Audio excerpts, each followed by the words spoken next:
안녕하세요.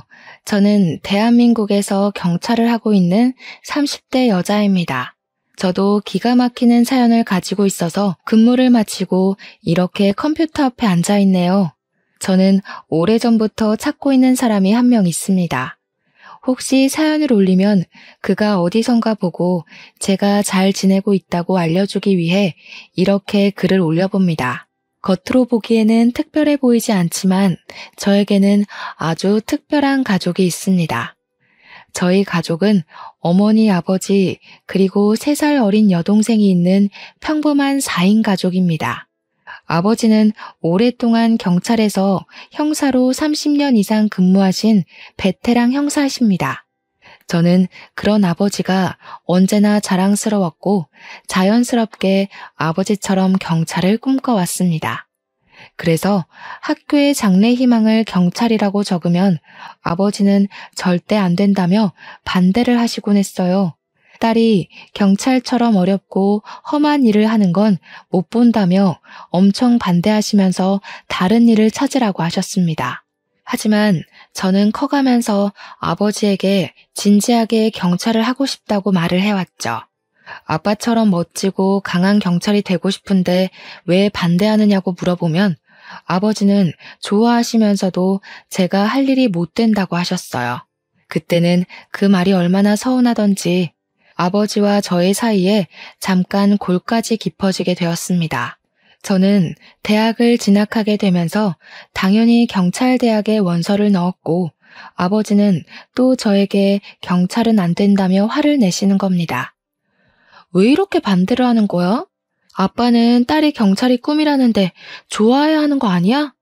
나도 경찰이 고생하고 힘들다는 거 알아. 아빠 보면 항상 안쓰러웠으니까. 나도 알면서 그 길을 걸어가고 싶은 거야. 왜 시켜보지도 않고 반대를 하는 건데? 유리야, 아빠도 그냥 반대하는 거 아니야. 고생만 하는 게 아니라 가끔은 목숨도 위험해서 그러는 거야. 왜 많은 직업 중에 경찰을 하겠다는 거야? 다른 집 딸들처럼 제빵사나 피아니스트라든지 그런 꿈은 없어? 아빠가 언제든 지원해 줄게. 없다고. 그럼 제빵사나 피아니스트 하고 싶어하는 딸의 아빠나 하지. 왜 내 아빠가 된 거야? 난 경찰대 꼭 들어갈 거야. 저는 아버지에게 꽥 소리를 질렀습니다. 그리고 문을 쾅 닫고 방 안으로 들어가 버렸습니다. 문 앞에서 아버지의 길고 깊은 한숨소리가 새어 들어왔지만 침대에 얼굴을 파묻고 한참을 울고 또 울었어요. 하지만 저는 아버지의 반대에도 경찰을 하겠다는 마음을 접을 수 없었습니다. 아버지를 이해하려고 경찰로서의 인생이 그렇게나 힘든 건가 하며 넘기려고 했지만 왜 이렇게까지 뜯어말리는지 이해가 되지 않았습니다. 그렇게 입학 통지서를 받고 아침 일찍 저는 집에서 커다란 가방에 짐을 싸들고 방에서 나오는데 아버지가 거실 소파에 앉아 계시더라고요. 저는 고개를 푹 숙이고 서 있는데 아버지가 다가오시며 제 가방을 드시는 겁니다. 가자. 우리 딸 아빠가 학교까지 데려다 줄게. 전원 기숙사 생활을 하니까 집에 한동안 들어오지도 못하잖아. 그렇게 말하며 현관을 나서는데 눈물이 왈칵 쏟아져 내려왔습니다. 자식 이기는 부모 없다고 아버지도 마찬가지였어요. 저는 달려가 현관을 나서는 아버지를 꽉 끌어안았습니다. 아빠 고마워. 그리고 정말 죄송해요. 그런데 저 정말 잘할 자신 있어요. 잘 해낼 자신 있어요. 그러니까 나 한 번만 믿고 기다려주세요. 대한민국의 훌륭한 경찰이 될 거예요. 알지. 우리 딸이 잘 해낼 거 잘 알지. 훌륭한 경찰보다 그냥 평범한 경찰이 되었으면 좋겠어. 훌륭한 것들은 다 일찍 죽으니까 넌 오래오래 일하는 평범한 경찰이 되라. 제가 끌어안은 아버지의 등이 잘게 떨리는 게 느껴졌어요. 그때 처음 아버지가 우는 걸 봤던 것 같아요. 한 번도 저와 동생 앞에서 우는 걸 본 적이 없는데 말이죠. 학교 앞에 도착한 아버지는 다시 눈물을 소매로 닦아내시는 겁니다. 저는 그때야 아버지가 눈물이 많은 사람이란 걸 알았어요. 빠, 그만 울어. 어떻게 오는 내내 우는 거야? 내가 죽으러 가? 그냥 학교 가는 거니까 너무 걱정하지 말고 있어요. 꼭 최고의 경찰이 되어서 아빠의 후배가 될 테니까요. 이 녀석이 벌써 이렇게 커서 대학까지 가고 감격해서 그러지. 다치지 말고 학교 생활 열심히 하고 남자 녀석도 조심하고 누가 따라다니면 아빠가 형사라고 저리 가라고 해. 저는 아버지를 꽉 끌어안고 입학하는 다른 학생들과 함께 경찰대로 들어갔습니다. 살짝 돌아보니 저희 아버지는 아직도 저를 지켜보고 계시더라고요. 무엇이 그렇게 걱정되는지 한참을 보시더니 손을 흔드셨어요. 저도 손을 흔들며 새로운 세상으로 들어갔습니다. 처음 겪어본 대학 생활에 신이 나기도 했지만 저의 생각보다 대학 생활은 힘이 들기도 했습니다. 정해진 규칙에 익숙해지는 것도 시간이 걸렸지만 그래도 같은 꿈을 꾸는 동기들과 선배들이 있었기에 천천히 적응해 나갔죠. 저는 경찰대학에서 그 사람을 처음 만났습니다. 나와 동기로 들어왔던 그는 다른 사람보다 키가 커서 눈길을 끄는 사람이었어요. 언제나 구석에 서서 큰 키로 사람을 살짝 내려다보는 기분이 들었습니다. 우리는 그렇게 처음에는 아무 대화도 없이 몇 번인가 눈을 마주쳤어요. 그와 또 눈이 마주쳤는데 획 고개를 돌려버리더라고요. 얼마나 기분이 나쁘던지 처음 그와의 인연은 악연이라고 생각했었죠. 그렇게 수업을 마치고 기숙사로 돌아가는 길에 저는 실수로 캔을 재활용 쓰레기통 옆에 있는 일반 쓰레기통에 버리게 되었어요. 그렇게 지나가는데 누가 저를 뒤에서 잡아당기는 겁니다. 뒤를 돌아보니 그가 서 있었죠. 야, 너 쓰레기 잘못 버렸어. 저거 일반 쓰레기 아니잖아. 왜 저기에다가 버린 거야? 다시 주워서 재활용 쓰레기통에 버려. 저는 순간 어안이 벙벙해서 그를 멍하니 쳐다보았어요. 보통은 그런 거 실수라고 그냥 넘어가지 않나요?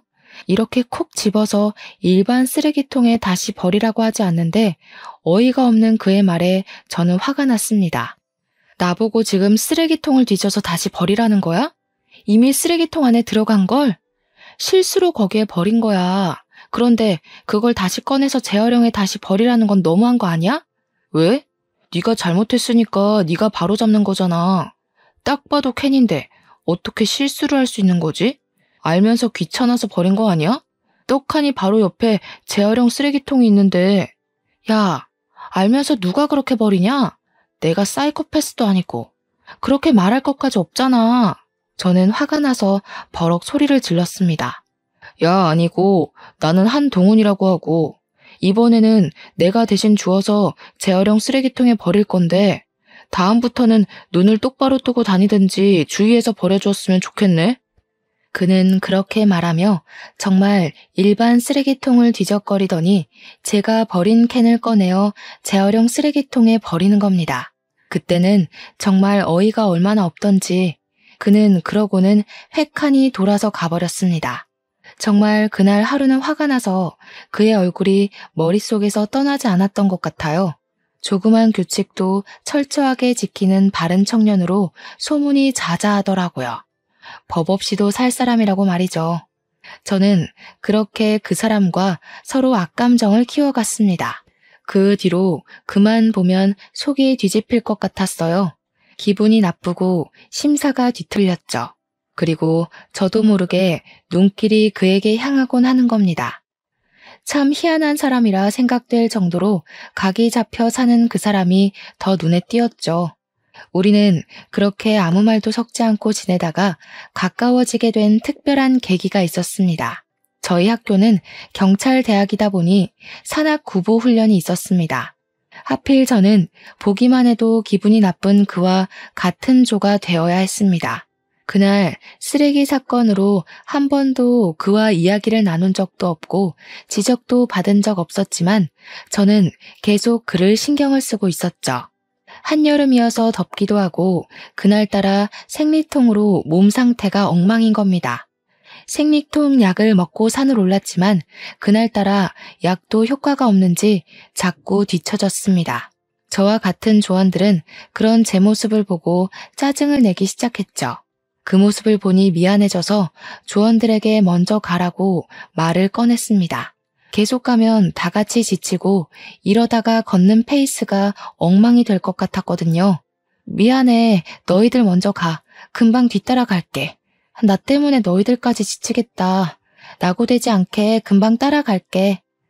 다른 조원들은 저를 보고 알았다고 하고 금방 앞서가는데 그는 제 옆에서 계속 걸어가는 겁니다.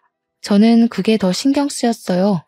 그냥 차라리 앞서 나가면 신경이라도 덜 쓸 텐데 왜 남아서 같이 가는 것인지 제 눈은 길이 아니라 그를 따라 움직였습니다.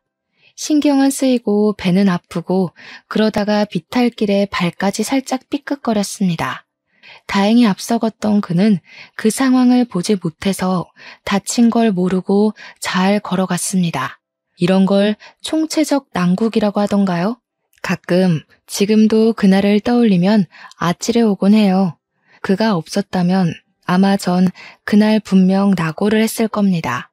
저는 발목이 아파져 오자 그를 향해 말했습니다. 너도 먼저 가도 괜찮아.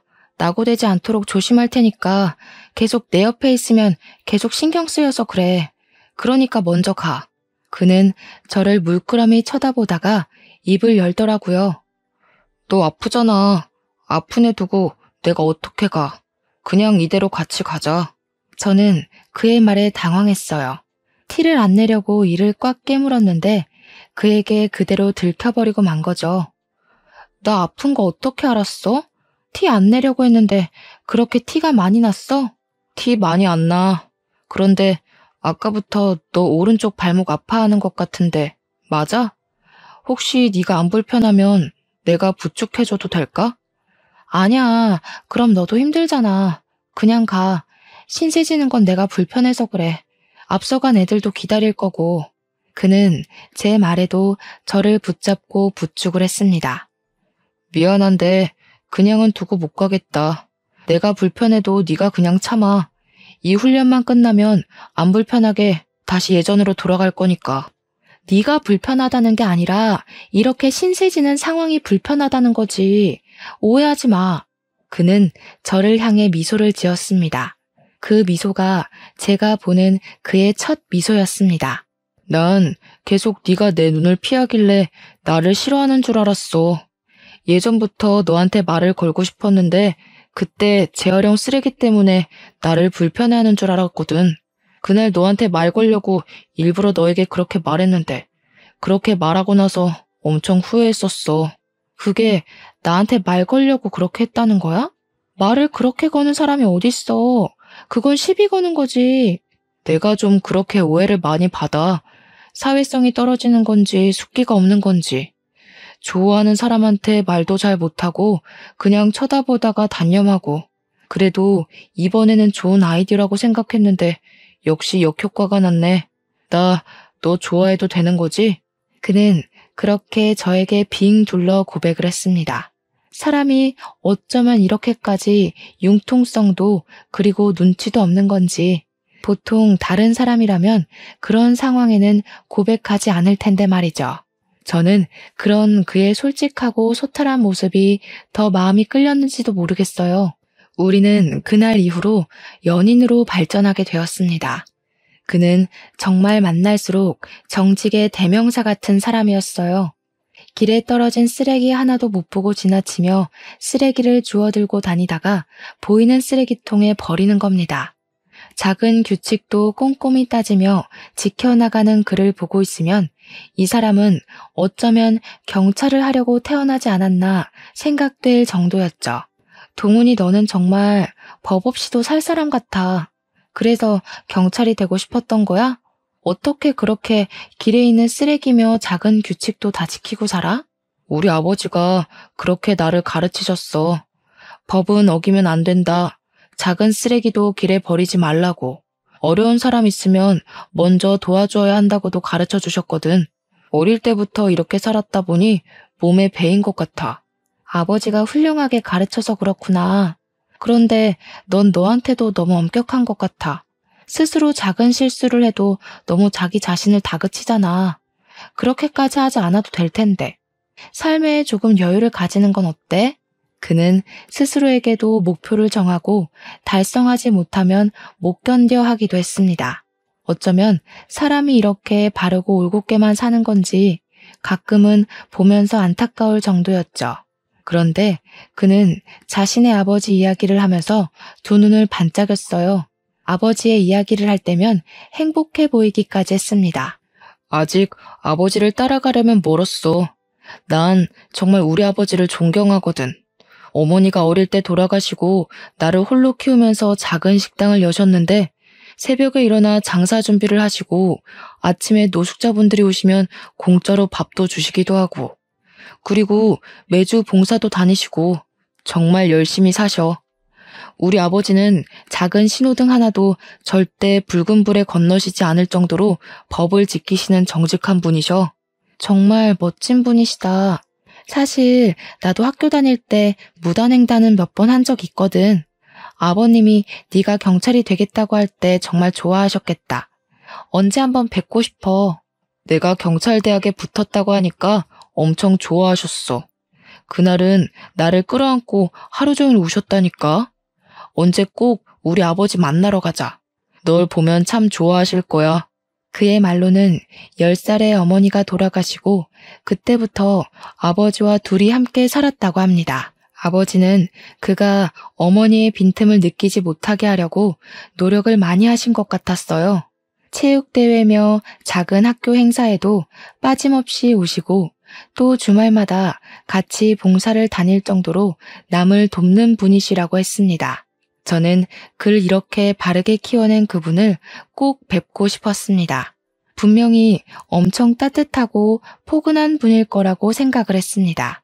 그와 함께하면 저는 언제나 따뜻하고 포근했거든요. 하지만 저희의 행복했던 연애는 한 사건을 기점으로 막을 내리게 되었습니다. 길기만 했던 것 같은 경찰대학 생활이 거의 끝나가고 있었습니다. 저희는 임명식만 남겨두고 외박을 할 기회를 얻게 되었죠.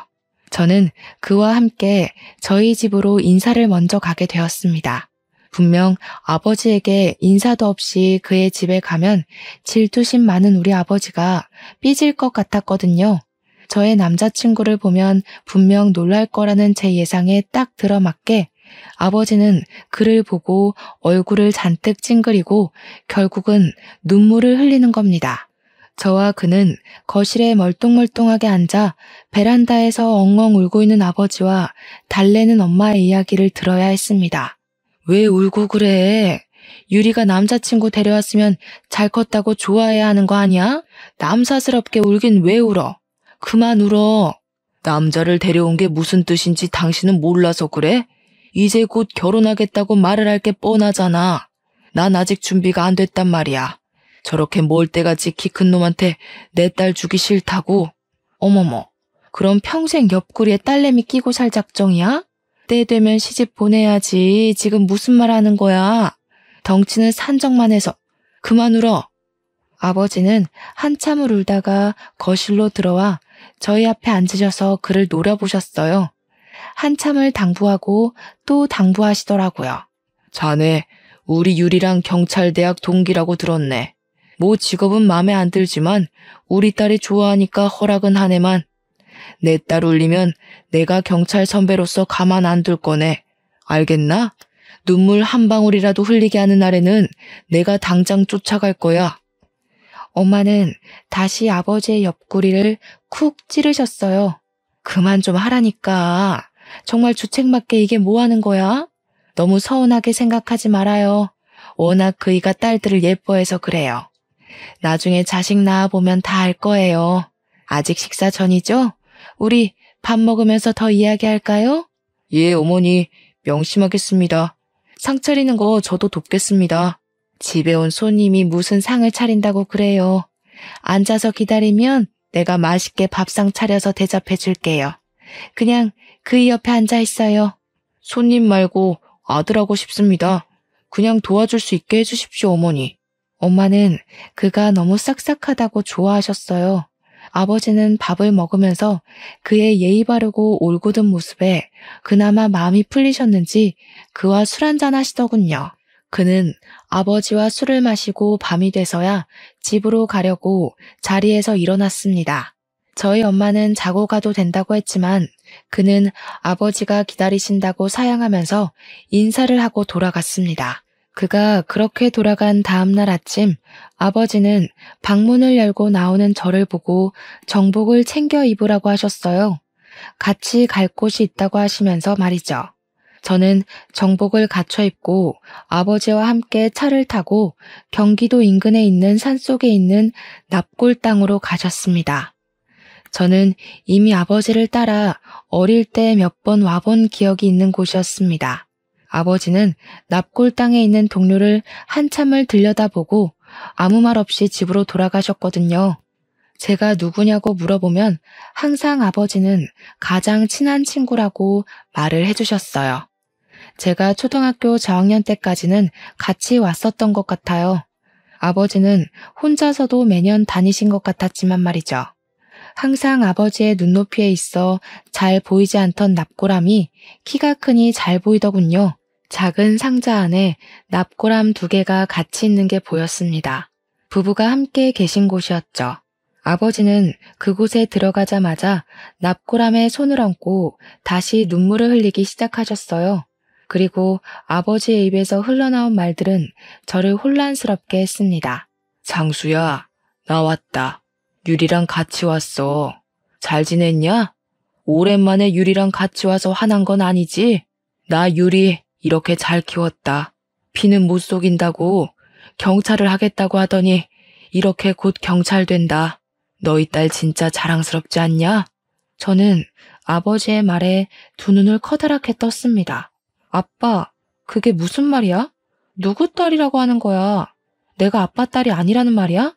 아버지는 제 손을 잡고 다시 눈물을 흘리셨어요. 미안해, 유리야. 아빠가 미리 말을 못했어. 사실 말하고 싶지 않았어. 계속 아빠 딸로 키우고 싶었는데 그건 아빠 욕심인 것 같아서 이제라도 말해줄게.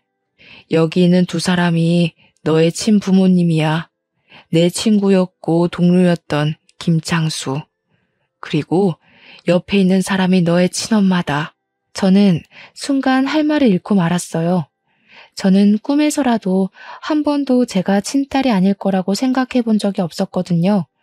처음에 아버지에게 그 말을 듣는데 장난치신다고 생각을 했을 정도였습니다. 하지만 눈물을 흘리는 아버지가 그리고 2 분의 사진을 들여다보며 저와 닮아 있는 얼굴에 저는 그 사실을 인정해야만 했습니다. 어릴 때도 왜 동생은 함께 오지 않고 나와 이곳에 둘이 왔는지 그제야 이해가 되었죠. 납골 땅에 잠들어 있는 저의 친아버지께 저를 보여주기 위해 오신 거였습니다. 너희 아빠는 정말 훌륭한 경찰이었어. 끝까지 범인과 싸우다 눈을 감았지.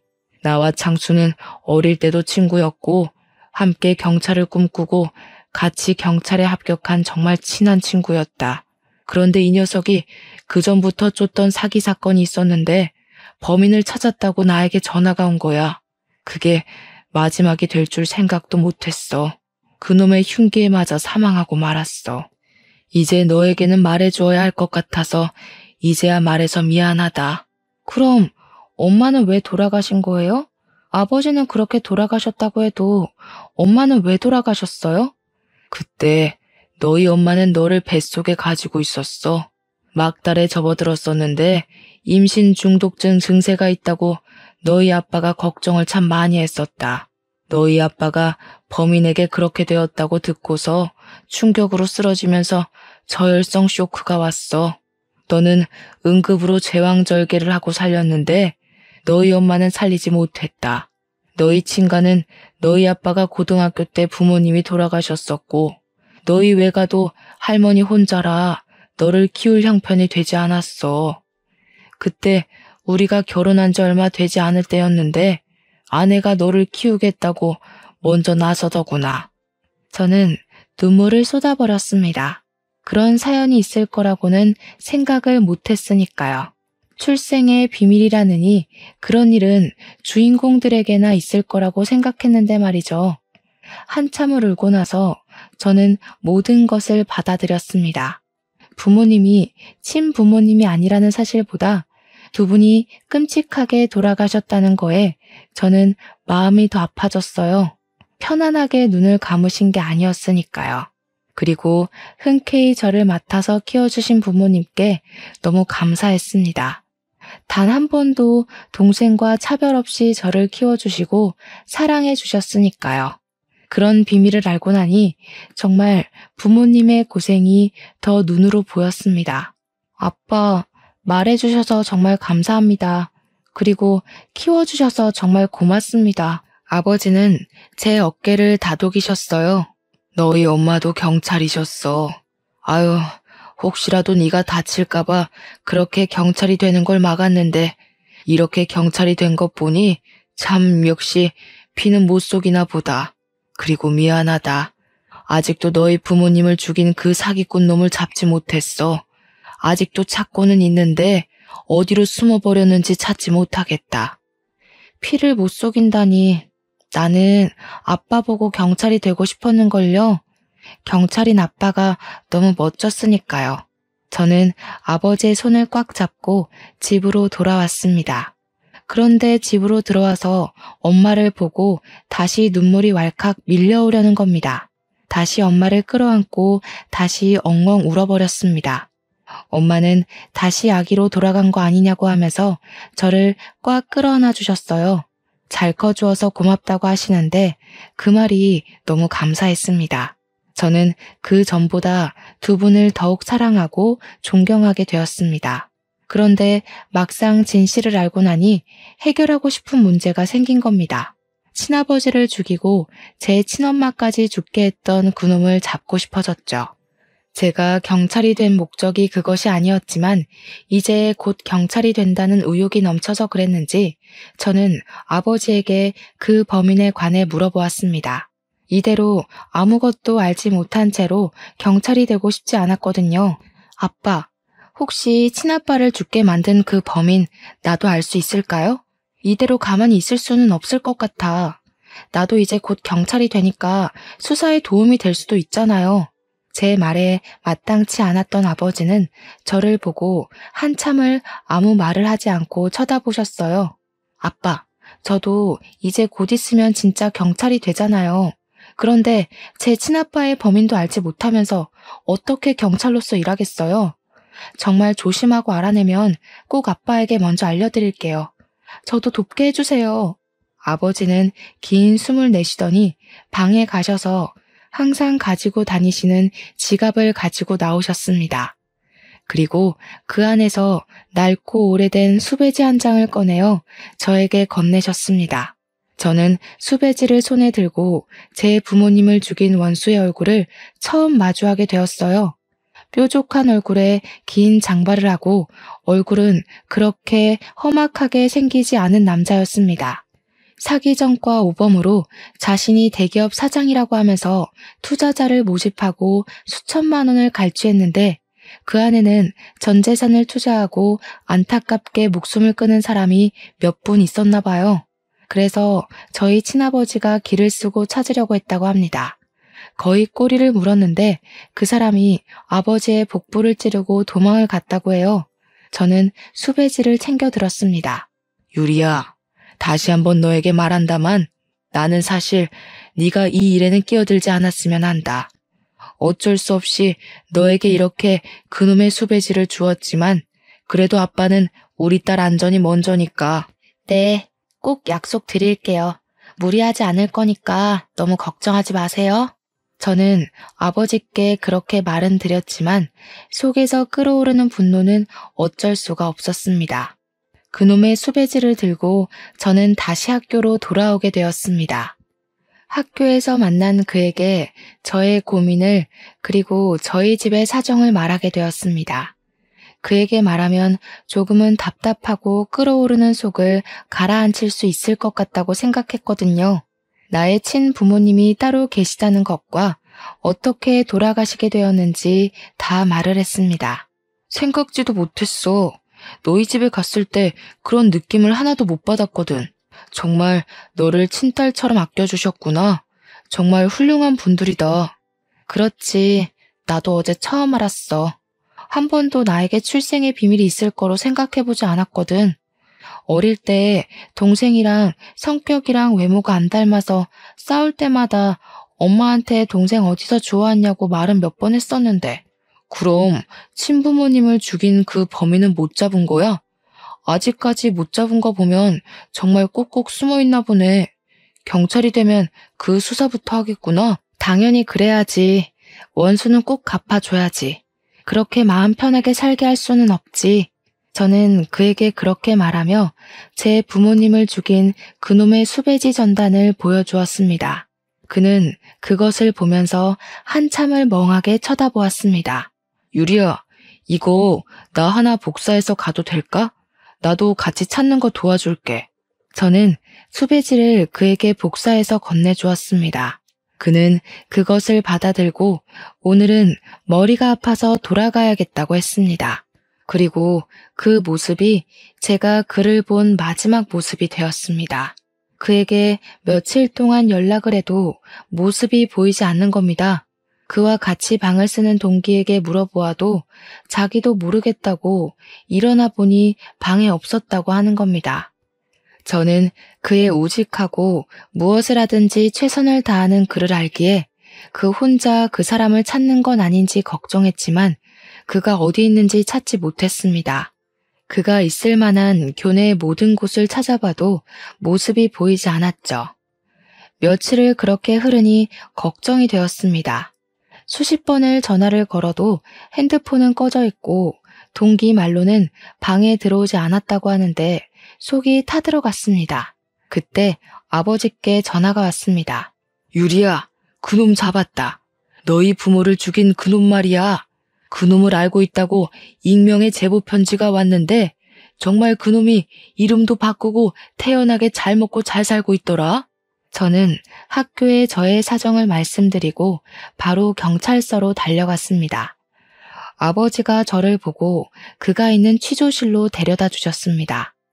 유리창 너머 그는 고개를 푹 숙이고 책상에 머리를 박고 있었습니다. 저는 취조실 안으로 아버지와 함께 들어가 그를 대면하게 되었습니다. 제가 들어오니 고개를 드는데 사진보다 확실히 나이를 먹은 얼굴이었지만 얼굴의 특징적인 인상은 그대로 남아있더군요. 그리고 제가 가장 놀랐던 것은 그의 얼굴이 너무 선해 보였다는 겁니다. 자세히 그의 얼굴을 들여다보지 않으면 수배지의 사람과 달라 보일 정도였어요. 저는 그의 맞은편에 앉아 그에게 말을 걸었습니다. 이경수 씨 맞으시죠? 그동안 잘 숨어 계셨네요? 잘 지내셨나 봐요. 얼굴이 너무 좋아 보이시네요. 수배지와 다른 얼굴에 많이 놀랐습니다. 그런데 사람 죽이고 이렇게 잘 지내시면 안 되는 거 아닌가요? 그는 고개를 들어 저를 노려보았습니다. 그리고 저를 유심히 쳐다보더니 입을 열었습니다. 아가씨, 나를 알아요? 나는 아가씨 처음 보는 것 같은데 우리가 언제 만났던 적이 있던가? 낯이 있기도 하고. 저도 최근에 알았어요. 제가 아버지를 닮았다는 걸 말이죠. 23년 전 수원에서 형사 한 분을 흉기로 찌르고 달아난 적 있었죠. 그 형사분이 제 아버지 되십니다. 아버지가 그렇게 돌아가시고 저희 어머니마저 충격으로 세상을 떠나셨고요. 제 말에 그의 두 눈이 커다래졌습니다. 그는 의자에서 내려와 바닥에 납작 엎드렸습니다. 제발 용서해 주세요. 그때는 정말 제가 잘못했습니다. 한 번만 선처해 주시면, 아니, 제발 제 아들만 모르게 해주십시오. 그 녀석이 알면 충격을 받을 겁니다. 죗값은 다 치르겠습니다. 제발 아들이 모르게 해주십시오. 저는 아들에게 비밀로 해달라는 글을 보면서 화가 치밀어 올랐습니다. 어떤 생각하고 있어야 저런 말을 태연하게 내뱉을 수가 있는지 피해자에게 용서를 빌기보단 자신의 죄를 모르게 해달라는 부탁을 할 수가 있을까요?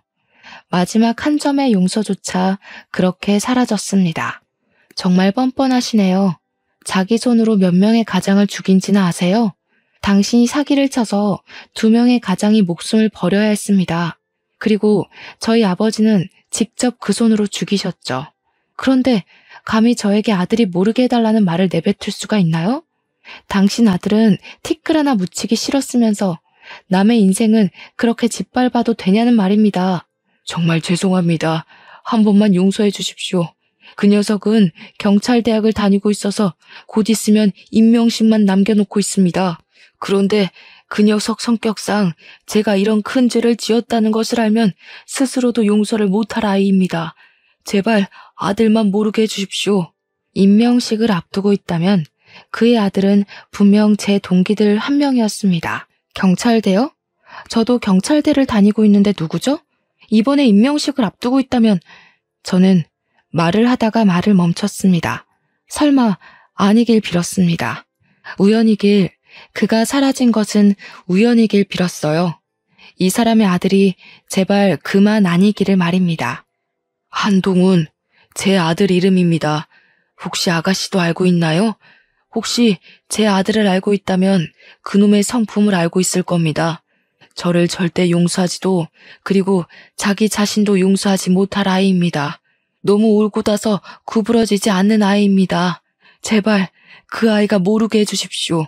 그 사람 입에서 그의 이름을 듣고 왜 갑자기 그가 사라졌는지 알 것 같았어요. 제가 수배지를 보여준 순간부터 그는 자신 아버지의 얼굴을 알아봤던 겁니다. 그렇게 자신이 정직하고 훌륭하다고 생각했던 자신의 아버지가 사기꾼의 살인범이라는 것을 알아버렸던 것이죠. 며칠을 고민하고 또 괴로워했겠죠. 그리고 그는 그답게 올곧고 대쪽 같은 성격답게 선택을 했을 겁니다. 구부러지지 못하고 부러져 버린 거죠. 동훈이 이미 알고 있어요. 제가 당신의 수배지를 동훈이한테 보여줬으니까요. 당신을 신고한 게 아마 동훈일 거예요. 그리고 동훈이 이미 학교를 떠났습니다. 제가 당신의 수배지를 보여준 다음부터 모습을 감췄습니다. 저도 어디 있는지 모르겠습니다. 그의 아버지는 오열하면서 제 손을 꽉 잡고 애원을 하기 시작했습니다. 제발 제 아들 좀 찾아주세요. 그 녀석 며칠 전에 저를 찾아왔습니다. 저를 보고 꽉 끌어안더니 아무 말 없이 절을 하고 돌아갔습니다. 그때는 그 녀석이 싱겁게 왜 그러나 생각을 했는데 아무래도 무슨 일이 생기려고 그러는 것 같아요. 아가씨, 우리 동훈이 친구죠? 제발 그 녀석 좀 찾아주세요. 저는 제 손을 잡은 손을 뿌리쳤습니다. 저는 아무것도 할 수 없을 것 같네요. 죄송합니다. 그가 그렇게 떠났다면 그게 그의 선택일 테죠. 저는 그의 선택이 옳다고 믿습니다. 그렇게 말하고 그 자리를 벗어났습니다. 그의 아버지에게는 절대 그를 찾지 않겠다고 말을 했지만 저는 그를 찾아야만 했습니다. 그의 아버지가 저에게 죽을 죄를 지은 것은 맞지만 그로 인해 그의 인생이 이렇게 무너지게 할 수는 없었거든요. 저는 누구보다 그의 올바르고 정직하게 살아왔다는 것을 알고 있으니까요. 아빠, 동훈이를 찾아야겠어요. 그 살인자를 용서할 수는 없지만 그에게까지 죄를 묻고 싶지는 않아요. 아버지를 신고하고 지금 너무 힘들어할 거예요. 아빠, 동훈이를 찾게 도와주세요. 아버지는 저의 어깨를 토닥거렸습니다. 너는 괜찮은 거야? 동훈이가 그 사람 아들이라서 많이 충격받았을 텐데 찾아도 힘들어질 거다. 그건 제가 감수하겠습니다. 일단 동훈이가 무사한지 알아야겠어요. 하지만 그는 경찰관 임명식 날에도 나타나지 않았습니다. 아버지는 그의 마지막 행적지는 바닷가의 절벽 위라고 하더군요. 새벽에 산을 오르던 분들이 키가 큰 젊은 청년이 절벽 쪽으로 걸어가는 것을 봤다고요. 그들은 새벽에 혼자 일출을 보러 온 사람인 걸로 생각했다고 합니다. 저는 수도권의 한 경찰서로 발령이 내려졌습니다. 근무가 끝나고 틈틈이 그에 대한 추적을 이어갔지만 그의 마지막 행적은 여전히 그가 마지막에 멈춰선 그 절벽 끝이었습니다. 아버지는 그가 거기서 바다로 뛰어내리지 않았을까 하는 추측을 제게 내놓으시더군요. 아직 재판 중이라 구치소 생활 중인 그의 아버지를 찾아갔습니다. 그래도 그에게 아들의 소식을 전해주는 게 저를 위해 아버지를 희생시킨 그의 마음의 보답처럼 생각되었습니다. 카키색의 수의 착용한 그가 유리창 앞에서 앉아있더라고요. 그는 경찰 정복을 입은 저를 보고 두 손을 꽉 모으고 고개를 숙였습니다. 그가 고개를 숙인 것이 저에 대한 예의도 그리고 사죄도 아니라는 것을 알고 있었습니다. 그가 가장 원하는 것은 아들이 어디 있는지 그리고 생존해 있는지 알고 싶어 할 것이라는 것을 알고 있었죠. 그래서 다른 설명 없이 바로 그가 궁금한 것을 말해 주었습니다. 그동안 동훈이가 어디로 갔는지 찾아보았습니다. 저도 동훈이가 당신의 죄를 짊어지고 자기 자신을 희생할 필요는 없다고 생각했으니까요. 이미 당신을 고발한 당시에 그의 죗값은 다 치렀다고 생각합니다. 동훈이 어디 있습니까? 건강합니까? 이 아비를 원망 많이 하지요. 그 아이 잘못이 아니라고 꼭 전해 주십시오. 잘못은 이 아비가 했으니까 다 이 아비가 죗값을 받을 테니까 무사하다면 얼굴 한 번만 보러 와달라고 해주십시오. 아들 녀석의 얼굴을 봐야 안심이 될 것 같아요. 저는 그를 물끄러미 쳐다보다가 길게 숨을 내뱉었습니다. 그를 찾는 부성애가 참 애잔하게까지 느껴지더군요. 저는 그동안 동훈이의 마지막 행적을 추적했습니다. 저를 만나고 이틀 후에 학교를 빠져나가 바로 당신에게 들린 것 같더군요. 그리고 바로 경찰서에 익명의 편지를 붙이고 고속버스를 타고 여수로 향했더군요. 그곳에서 배를 타고 금오도로 향했습니다. 여행객들이 신선대 절벽으로 향하는 것을 본 것이 마지막 목격지입니다. 그의 아버지는 제 말에 두 눈을 커다랗게 떴습니다. 지금 여수 금오도라고 했습니까? 정말 동훈이가 그곳을 갔다고 합니까? 절벽 새길을 걸어가는 걸 정상으로 가는 등산객들이 목격했다고 합니다. 그게 동훈이의 마지막 행적입니다. 그 뒤를 아무도 동훈이를 목격한 사람도 흔적도 없습니다. 그의 아버지가 고개를 푹 숙였습니다. 그러다가 소리를 내질렀습니다. 말도 안 돼. 그럴 리가 없어. 아니라고 말해. 아니라고 말하라고. 그 녀석 혼자 그곳을 갈 리가 없잖아. 거짓말하지 마. 그의 아버지는 구치소의 유리창을 두드리자 교도관이 안으로 들어와 그를 끌고 나갔습니다. 그가 나가자 저는 구치소를 빠져나왔습니다. 저도 그의 아버지와 같은 생각이었습니다. 그가 그런 선택을 하지 않기를 바라고 믿고 싶지 않았습니다. 그리고 그의 아버지는 제가 다녀간 일주일 뒤 구치소에서 스스로 목숨을 포기했다고 아버지가 알려주셨습니다. 그리고 저에게 편지 한 통을 건네주셨습니다. 그의 아버지가 저에게 남긴 편지였죠. 그동안 제게 한 번도 내뱉지 않았던 사죄의 내용이 그곳에 담겨 있었습니다. 아마 아들은 저를 절대 용서하지 못했을 겁니다. 그 아이는 어릴 때부터 엄마를 닮아 흐트러지고 바르지 못한 것을 못 견디는 그런 아이였습니다. 저는 그런 아내를 사랑하면서 나도 그렇게 바르게 살고 싶다고 생각했습니다. 이미 내 손은 더러워졌어도 그 사람과 함께 있으면 새로운 사람이 되는 것 같았습니다. 아가씨와 아버지의 어머니가 그렇게 된 것은 정말 죄송합니다. 당시에 아내가 동훈이를 가지고 있었습니다. 이제 정말 죄짓지 않고 모든 것에 대해 속죄하면서 살겠다고 다짐했는데 그쪽 아버지가 저를 계속 추적하며 쫓아왔습니다. 바로 코앞까지 온 형사를 보고 제 모든 것을 잃을까봐 너무 두려워졌습니다. 제가 제발 그냥 눈 감아 달라고 빌고 또 빌어도 안 된다는 그 말에 저도 모르게 정신이 나가서 항상 가지고 있던 작은 잭나이프로 찌르게 되었습니다. 모든 게 변명처럼 들리는지 모르지만 정말 처음부터 죽일 생각은 없었습니다. 아마 제 아들은 제 엄마와 함께 있을 것입니다. 아들과 함께 아내의 고향인 그곳에 재를 뿌렸었습니다. 그리고 염치불구하고 부탁드립니다. 제 시체를 화장하게 되면 아들과 아내가 있는 그곳에 뿌려주십시오. 그 편지를 읽은 아버지는 그곳에 재를 뿌릴 자격도 없는 자라고 욕을 퍼부으셨어요. 자신의 죗값도 받지 않고 도망친 사람은 그럴 자격도 없는 거라고 말씀을 하시더군요. 그의 유골은 결국 미연고 유골로 처리되었습니다. 저는 가끔 근무하다가 그 사람이 아무 일 없이 경찰이 되었으면 참 좋은 경찰이 되었을 것이라고 생각하고는 합니다. 그는 결국 아버지의 죄를 용서하지 못했기에 더 좋고 바른 경찰이 되었을 거라고요.